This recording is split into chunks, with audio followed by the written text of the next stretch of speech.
agencies have been actively pursuing credible allegations of a potential link between agents of the government of India and the killing of a Canadian citizen, Hardeep Singh Nijjar.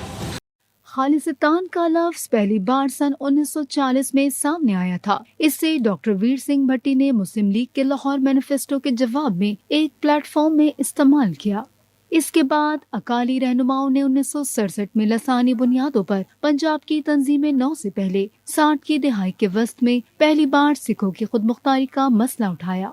अब खालिस्तान का मुतालबा America, Canada और बरतानिया जैसे ममालिक में रहने वाले बहुत से सिखों की तरफ से उठाया जा रहा है। इसी सिलसिले में खालिस्तान के हामी सिख रहनुमा हरदीप सिंह निज्जर को कनाडा में 18 जून को गोलियां मारकर हलाक किया गया था। हरदीप सिंह के कत्ल के खिलाफ सिखों ने लंदन समेत दुनिया भर में मुजाहरे भी किए। कनाडा ने सिख रहनुमा हरदीप सिंह निज्जर के कत्ल में भारत के मुलव्विस होने का खदशा जाहिर कर दिया। कैनेडियन वजीर आजम जस्टिन ट्रूडो का कहना है कि कैनेडियन इंटेलिजेंस ने हरदीप की मौत और भारतीय हुकूमत के दरमियान ताल्लुक की निशानदेही की है। उन्होंने कहा कि ये मामला G20 इजलास में भारतीय वजीर आजम नरेंद्र मोदी के साथ उठाया था। कैनेडियन सरजमीन पर शहरी के कत्ल में गैर मुल्की हुकूमत का मुलव्विस होना हमारी खुद मुख्तारी के खिलाफ है।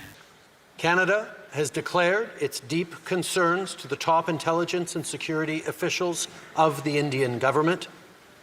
Last week at the G20, I brought them personally and directly to Prime Minister Modi in no uncertain terms. दूसरी जानिब भारत और कैनेडियन हुकूमत के ताल्लुकात मजीद कशीदा हो गए हैं। कनाडा ने भारतीय सफारतकार को मुल्क छोड़ने का हुक्म भी दे दिया, जबकि कनाडा में भारतीय खुफिया एजेंसी रॉ के सरबराह को मुल्क बदर कर दिया।